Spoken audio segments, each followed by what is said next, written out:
오늘은 여러분들과 에스라서 4장부터 6장까지 말씀을 전하려고 합니다. 이제 황제의 허락으로 수르바벨 그 일행들이 성전을 재건하기 위해서 예루살렘에 도착했어요. 근데 그 동네에 있는 사마리아인들이 굉장히 친근한 척하면서 옵니다. 당신들 성전 지으려고 왔는데 우리도 성전을 좀 같이 짓게 해주세요 라고 이야기를 합니다. 뭐가 답일까요? 뭐가 답일까요? 이게 올해 표어도 그런데요, 성령으로 하나 되는 교회. 우리가 성령님과 한 뜻을 이룰 때 그때 문제가 해결이 되고 그때 문제가 꼬이지 않는 거거든요. 사마리아인들이 요청한 이 요청, 겉으로 볼 때는 아주 좋은 요청처럼 보입니다. 우리도 돕겠다. 어떻게 하는 게 답일까요? 우리가 자칫 잘못하면, 잘못된 결정을 여기서 잘못하면 인생이 꼬일 수밖에 없는 그런 상황입니다. 근데 잘 결정하면 잘 풀릴 수밖에 없는 상황이 되는 거죠.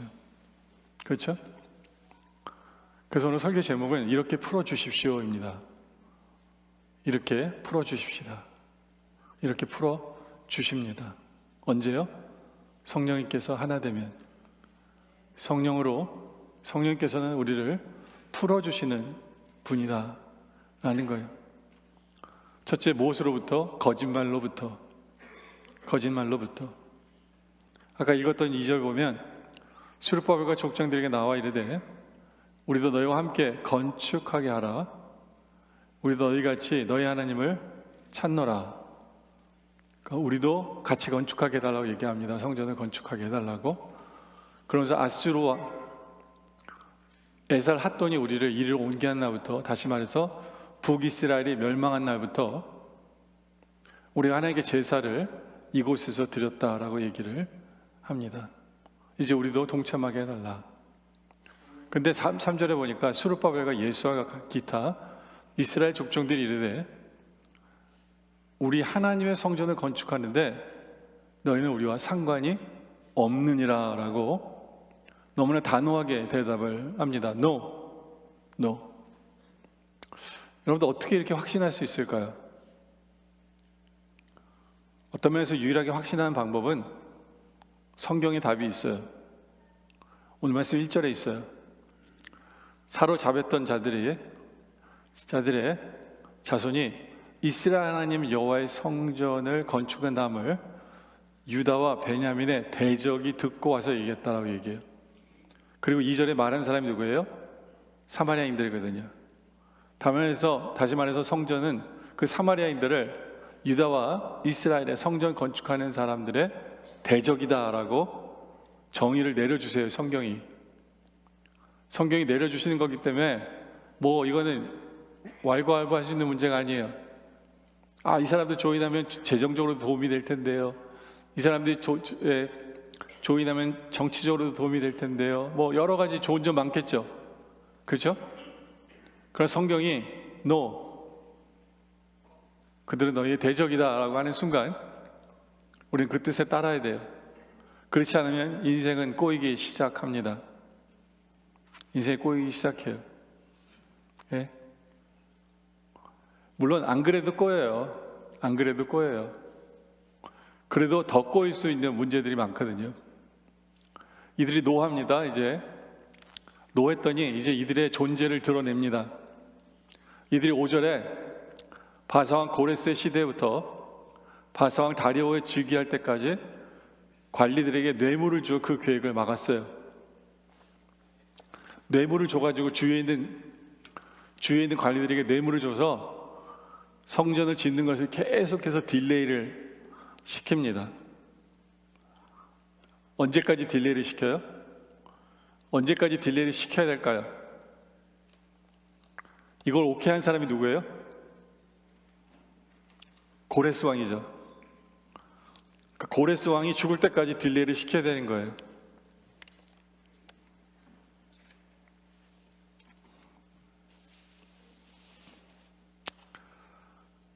그러니까 고레스 왕이 죽을 때까지 이들은 악착같이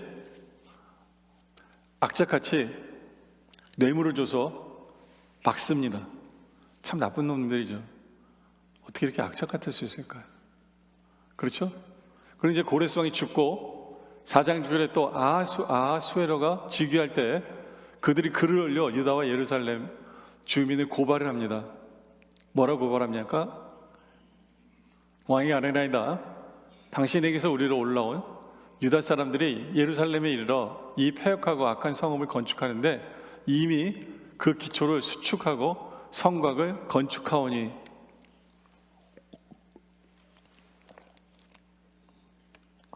참 빠르죠? 빨라요. 뭐가 빠릅니까? 반대하는데 이스라엘 백성들은 또 열심히 짓기 시작하는 거예요. 계속해서. 그래서 이들이 수축하고 기초가 수축이 됐고요. 성곽이 건축이 돼갑니다. 돼가요. 예? 그러면서 뭐라고 이야기를 하냐면 13절에 이제 왕은 아시옵소서. 만일 이 성읍을 건축하고 그 성곽을 완공하면 저 무리가 다시는 조공과 관세와 통행세를 바치지 아니하리니 결국 왕들에게 손해가 되리이다. 그 저거 짓지 못하도록 해야 합니다. 라고. 세상적으로 보면 말이 돼야 한대요. 말이 되죠. 근데 고레스 왕이 허락한 거잖아요. 거짓말이잖아. 고레스 왕이 허락한 걸 가지고 이들은 이상하게 말을 비틀어서 거짓말을 해서 성전 건축을 진행하지 못하도록 합니다. 그러니까 그 다음 왕이 들어봐도 맞거든요. 이거 누가 허락했어 이거 말도 안 되네. 그러니까 우리가 생각할 때도 말도 안 되는 허락이었어요. 그렇잖아요. 근데 이걸 가지고 따져들기 시작을 하고 결국에는 건축을 더 이상 짓지 못하도록 대비의 노가 나옵니다. 그래서 에스라 4장 21절에 이제 너희는 명령을 전할 그 사람들에게 공사를 그치게 하여 그 성을 건축하지 못하게 하라고 이제 명령이 바뀝니다. 명령이 뒤바뀌어요. 네. 그러니까 이 명령이 뒤바뀌도록 한 사람들은 자신들도 몰라요. 고레스 왕이 이걸 허락했는지도 모르는 사람들이에요. 뇌물 때문에 넘어간 사람들이에요. 그죠? 근데 뇌물에 넘어가고 정치적인 어떤 생각에 넘어가서 결국에는 하나님의 뜻을 이루지 못하도록 그 거짓말로 모든 것을 막아버리는 세상 사람들의 하는 일을 보게 됩니다. 그래서 23절에 결국에는 23절 뒷부분은 그 공사를 그치게 하니 그리고 24절에 결국에는 중단이 됩니다. 거짓말에 의해서 모든 것이 끝나버리는 것을 보게 돼요. 결국 거짓말이 이기는 게 될까요? 저는 두바이에서 고등학교를 졸업했어요. 고등학교를. 근데 그 당시에 두바이에 제 나이 또래 한국 애들은 한 명도 없었어요. 81년도였거든요. 한 명도 제 나이 또래는 이민을 올 생각을 할 수가 없었어요. 그 이유가 뭐냐면 학교 시스템 때문에 그래요. 학교 시스템 때문에. 뭐냐면 이 아랍은요, 학교를 졸업을 하려면, 학교를 다니려면 3가지 랭귀지를 퍼펙트하게 해야 돼요. 그게 뭐냐면 첫째는 영어고요, 두 번째는 아랍이니까 아라비교고요, 세 번째는 프렌치예요.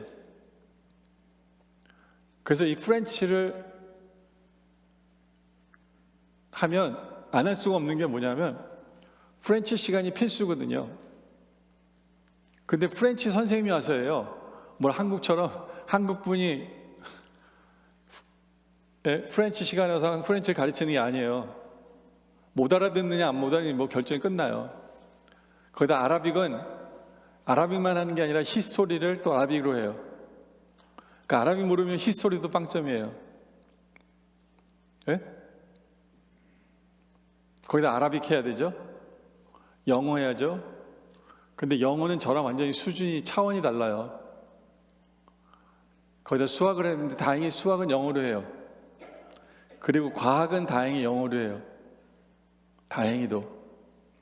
근데 뭔 소리 하는지 못 알아들어요.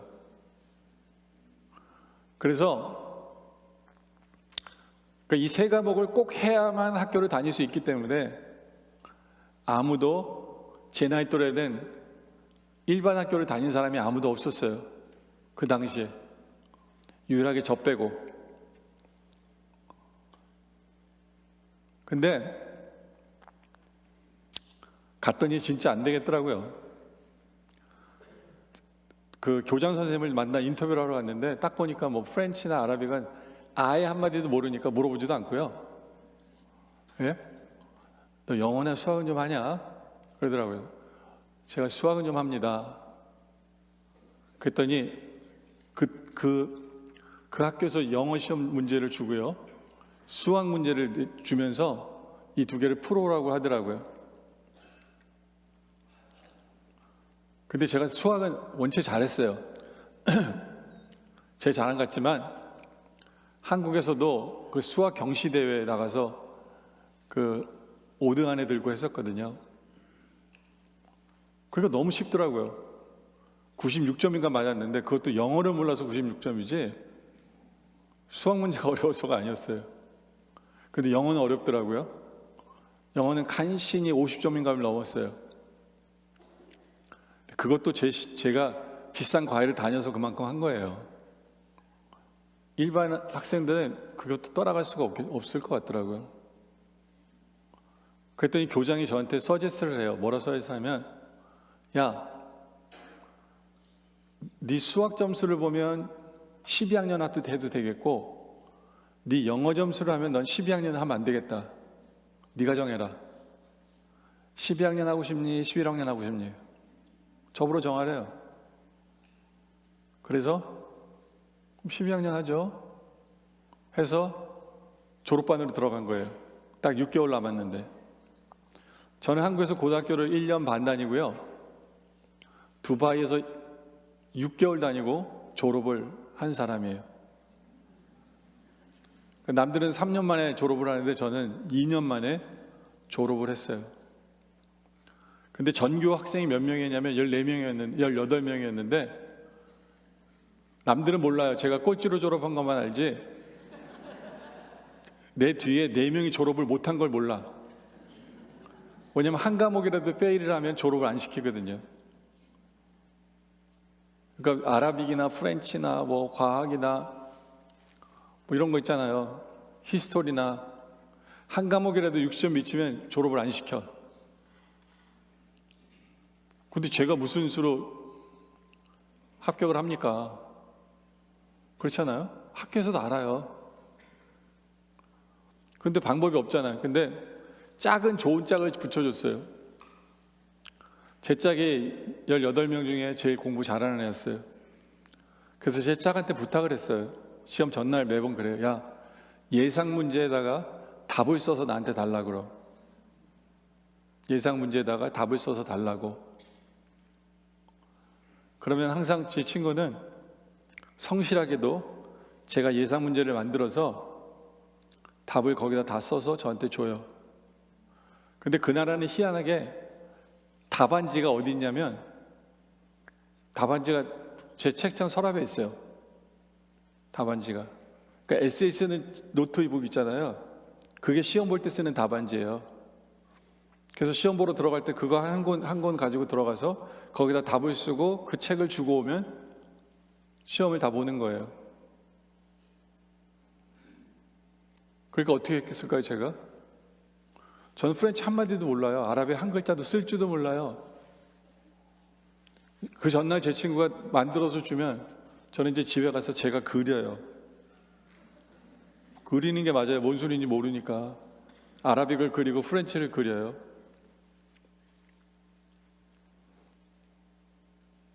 그것도 진짜로 애쓰는 거예요. 아라빅은 반대로 가야 되거든요. 그거 아세요? 아라빅은 반대로 읽어요. 그래서 다 쓴 다음에 어떻게 하냐면 시험 거의 끝나갈 때 시험 답안지 앞에다가 제 이름을 딱 쓰고 그 미리 해간 답안지 있잖아요. 거기다 제 이름을 쓰고 그걸 내고 오는 거예요. 그랬더니 우리 학교 선생님들도 저의 수고로 인정해 준 건지, 아니 왜냐면 문제랑 답이랑 다 틀리거든요. 선생님이 안 낸 문제에 대해서 내가 예상해서 답을 쓴 건데 뭐가 맞겠어요? 하나도 안 맞죠. 하나도 안 맞아요. 그래서 패스를 준 건지, 그래서 제가 졸업식 날 제 졸업장에 그 성적표를 끊으러 갔는데 그때 알았어요. 유일하게 점수로 합격한 건 수학이랑 영어고 나머지는 점수를 아예 안 줬어요. 뭐라 써있냐면 패스. 뭐 60점도 안 줬어요. 수학 영어 빼고는 패스 걸로 끝난 거예요. 근데 고등학교를 졸업하는데 영어랑 수학만 하고 패스하는 게 말이 됩니까? 그러니까 제가 졸업증명서 떼러 갔을 때 자기네들도 이게 말이 안 되는 거예요. 이런 걸로 졸업증명서를 떼주고 이걸로 성적증명서를 떼주면 자기네 학교에 이게 위신이 깎일 거라고 생각을 했는지, 제가 졸업증명서를 떼달라 했더니, 이 성적증명서를 떼달라 했더니 저한테 너는 중동에 사는 사람인데 야, 아브라함이라고 하지 말고 이브라함이라고 이름을 고치자. 그래서 너도 졸업장에 이브라임 명, 성적 증명서에 이브라임 명이라고 잘 써줄게. 저한테 그러는 거예요.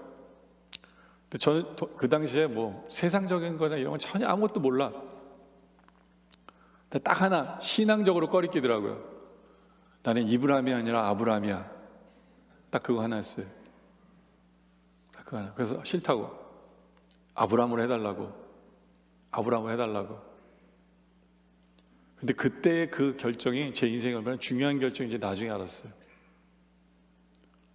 여러분, 학교 증명서 낼 때마다 졸업은 이브라임이 했고 제 패스포드는 아브라함이면 제가 아니잖아요. 지네 학교 명예를 위해서 그랬는지 모르지만, 몇 때문에 그랬는지 모르지만 그 사람들 말대로 거짓을 썼으면 저는 대학교도 졸업을 제대로 못했을걸요.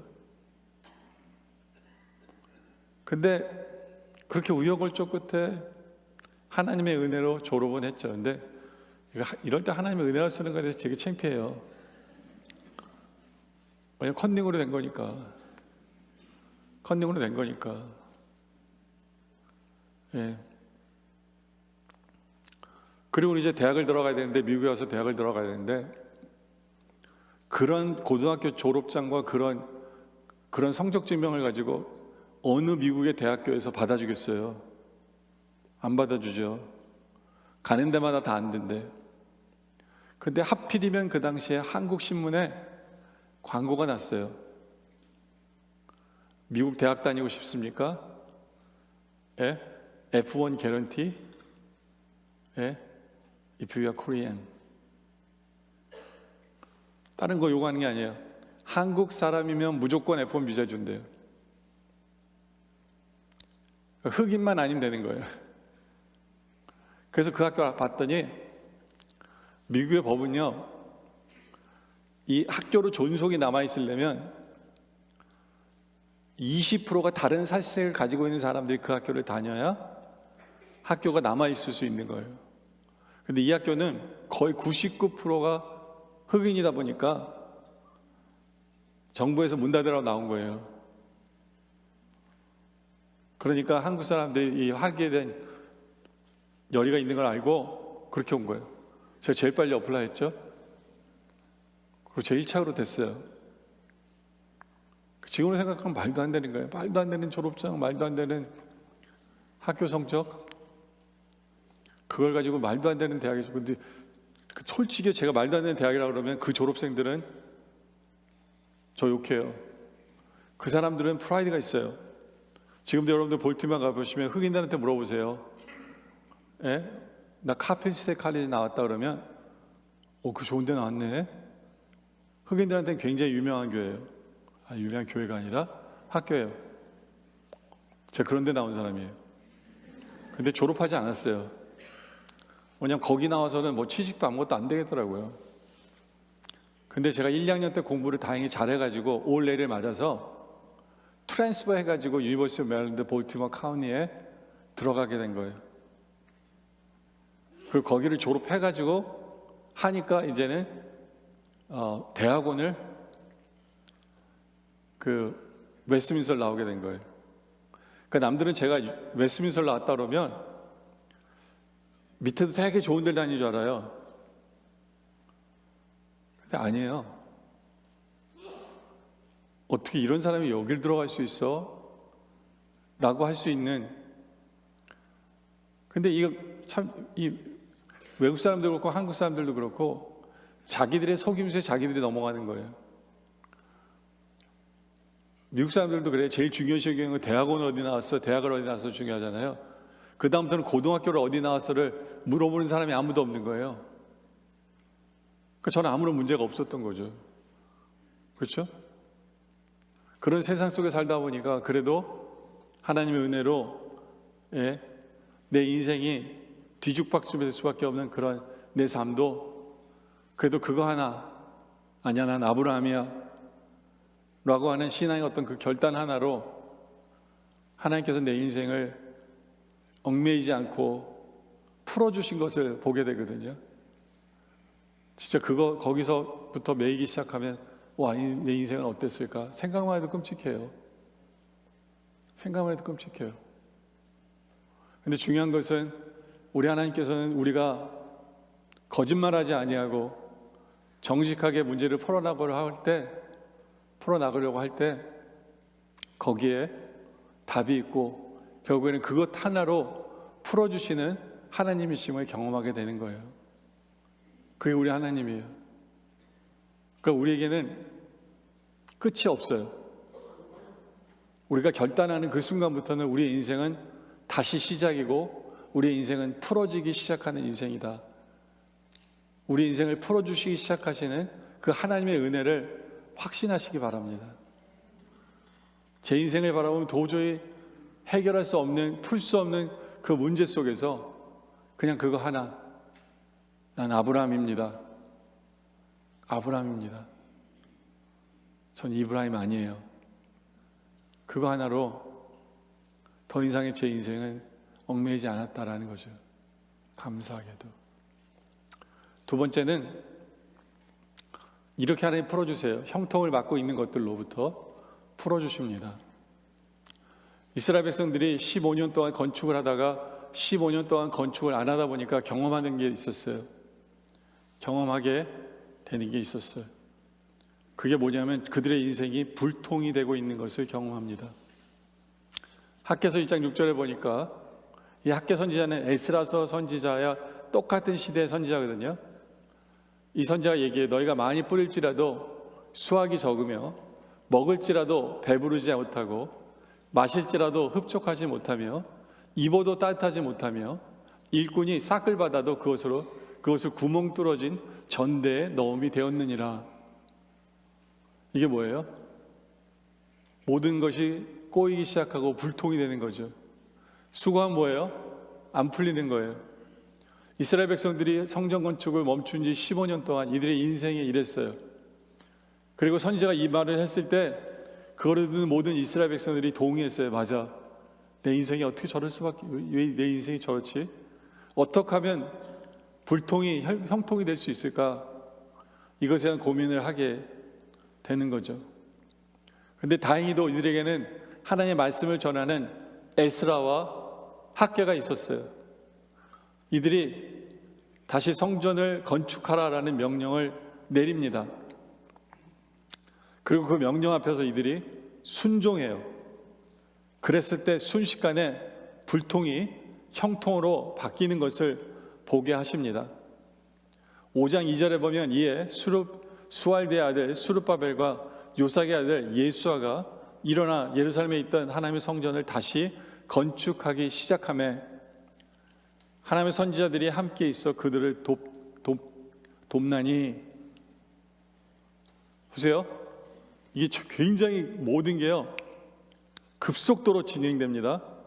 1절에 보면 수르바벨 성전 건축하러 원래 오기로 했던 사람들이 와서 돕습니다. 건축을 시작해요. 네? 그리고 또 함께 있는 사람들이 도와요. 그리고 완성이 되려면 몇 절 더 가야 되잖아요. 근데 아니에요. 3절에 보니까 그때 유브라데 강 건너편 총독 다뜨네와 시달 보스네와 그들의 동관들이 다 나와 그들에게 이르되 누가 너에게 명령하여 이 성전을 건축하고 이 경곽을 마치게 하였느냐 하기로.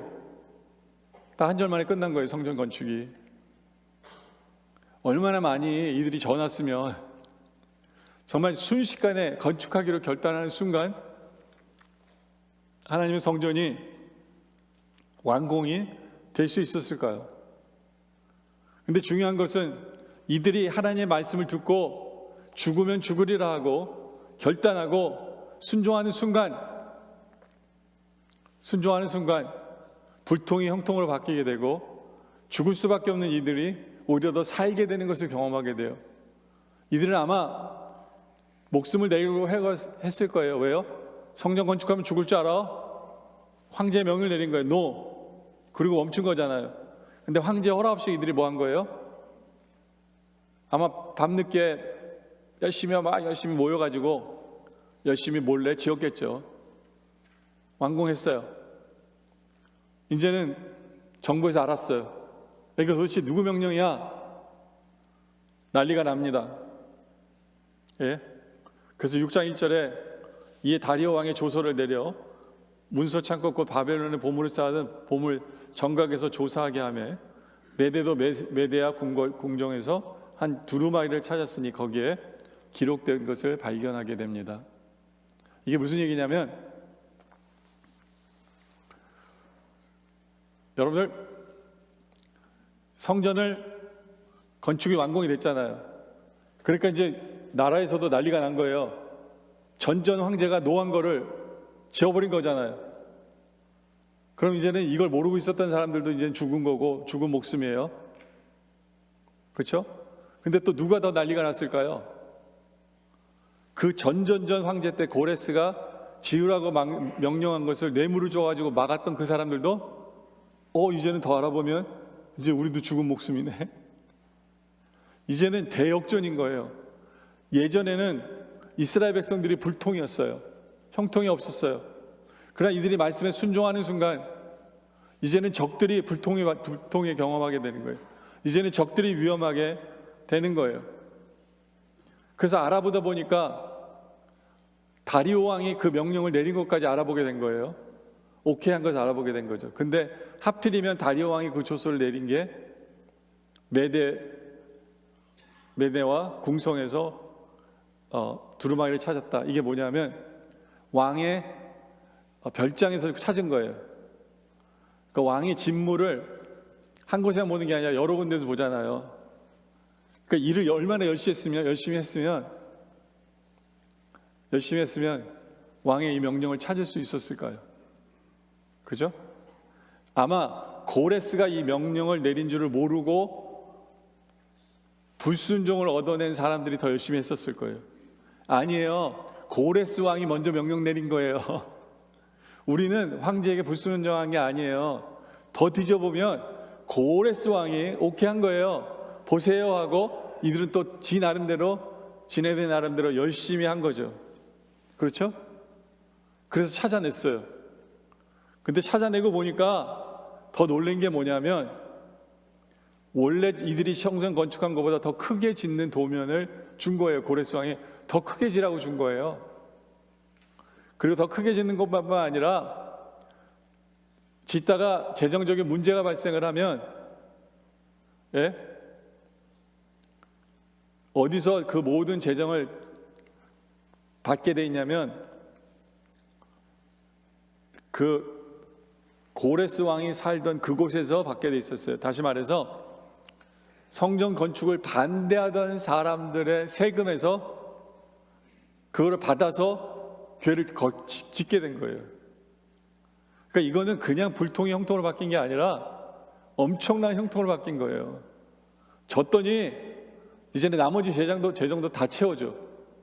그리고 적들의 재산까지도 다 뺏어올 수 있게 되어진 거죠. 그죠? 그러니까 적들은 이제는 죽었구나. 밝히면 밝힐수록 더 죽었구나. 그러나 이스라엘 백성은 오히려 더 하나님 이렇게 형통케 하시는구나를 간증하게 하는 역사가 바로 이것이었어요. 정말 이들은 한 것은 이거밖에 없었어요. 처음에는 불순종했다가 이제는 하나님 명령 앞에서 그래, 우리가 이렇게 살면 안 되지, 일어나자, 다시 성경 짓자 하고 순종하며 지은 것밖에 없었어요. 그랬을 때 대역전극이 일어나며 불통이 형통으로 뒤바뀌어지는 것을 우리 모두가 보게 하는 사건이 바로 이 사건이었다라는 거예요. 그리고 이 사건은 세 번째로는 이 사건을 통해서 그거를 조사하던 사람들의 생각을 바뀌게 했어요. 조사하던 사람들이 누구예요? 성전을 짓는 것을 막았던 사람들이 이스라엘 백성들을 바라보는 생각이 바뀐 거예요. 뭘 바뀌었어요? 아니 도대체 이 민족은 누구길래 하나님의 성전을 짓는 거 이렇게 열심히 할 수 있지? 도대체 뭐 때문이야? 이런 생각이 든 거예요. 그래서 이들이 내린 결론이, 황제에게 보고한 내용이 뭐냐 하면, 우리가 얻게 된 결론은 바로 이겁니다. 그거는 이스라엘 백성들은 하나님의 종입니다. 이스라엘 백성들은 철저히 하나님의 종으로 산 사람입니다. 그 11절에 써 있죠. 그들이 우리에게 대답하여 이르기를 우리는 천지의 하나님의 종이라 라고 얘기한 것처럼 세상이 인정을 해요. 저들은 하나님의 종입니다. 철저한 하나님의 종입니다. 그리고 그것이 그들의 사명입니다. 다시 말해서 이스라엘 백성들은 그들의 사명이 뭔지를 깨달아서 하나님의 충성도는 종답게 살아가는 사람들이었다라는 것을 세상이 인정하게 하는 삶을 산 거죠. 바로 그러다 보니까 세상에 꼬여있고 뭉쳐있고 풀 수 없는 문제 같은 문제들이 풀어지는 것을 보게 하시는 하나님을 경험하게 되는 거죠. 이제 말씀의 결론을 내리죠. 여러분 삶 속에 풀지 못할 것 같은 그런 문제가 있습니까? 어떤 면에서 나의 잘못으로 인해서, 나의 거짓말로 인해서, 어떤 면에서 내가 불순종함으로 인해서 내 인생이 더 이상 형통해서 불형통으로 되어가는 모습을 경험한 것이 없습니까? 포기하지 마세요. 우리가 정직하게 하나님 앞에 나오는 순간 우리의 인생은 형통을 바뀝니다. 우리의 인생은 바로 바뀌어요.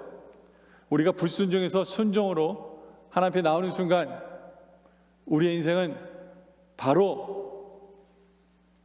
성전이 완공되는 것을 체험하게 되고, 바로 우리의 원수들은 오히려 두려워하게 되고, 바로 우리 원수들은 쫄게 되고, 그러나 우리의 원수들은 우리를 역시 여들은 하나님의 종이라고 인정할 수밖에 없는, 하나님의 사명을 다하는 사람들이라고 인정할 수밖에 없는 우리들이 되어지는 것을 하나님께서는 보여주실 것이다 라는 겁니다. 그렇기 때문에 어느 한 순간에도 여러분들 좌절하거나 포기하지 마세요. 네? 대역전이라는 것이 있고, 우리가 정직한 순간, 우리가 말씀에 순종하는 순간 모든 것이 대역전으로 바뀔 것이고, 세상이 우리를 바라보는 시각이 바뀔 것이고, 결국에는 꼬였던 모든 문제들이 풀어져서 하나님의 전이 부흥케 되는, 완공케 되는 그러한 역사를 체험하게 될 것이다. 바로 이것을 체험하고 간증할 수 있는 우리 모두가 되어주시길 주님의 이름으로 축원합니다. 기도드리겠습니다. 아버지 하나님, 어떤 면에서는 나의 잘못으로 인해서, 어떤 면에서는 세상의 뒤틀림으로 말미암아 우리 인생이 꼬이고 꼬인 인생을 살 수밖에 없는 그런 우리의 인생이었음을 바라봅니다. 그러나 우리가 정직하기로 결단하는 순간 모든 것이 다시 회복됨을 믿습니다. 정직케 하여 주시옵소서. 하나님 말씀 앞에 다시 한 번 더 순종케 하여 주시옵소서. 그래야 그 모든 것이 불통이 형통으로 바뀌는 대역전을 체험케 하는 우리의 삶이 되게 하여 주시옵소서. 또 세상이 우리로 하나님의 종임을 인정하게 하시고 우리가 하나님의 뜻을 이루는 사명자임을 세상으로 인정케 하여 주시옵소서. 그렇게 세상에 빛이 되는, 그렇게 세상에 빛과 소금이 되는 삶을 살아가는 우리 모두가 되게 하여 주시옵소서. 하나님의 영광을 위해 우리를 사용하여 주시옵소서. 감사드리며 예수님의 이름으로 기도드립니다.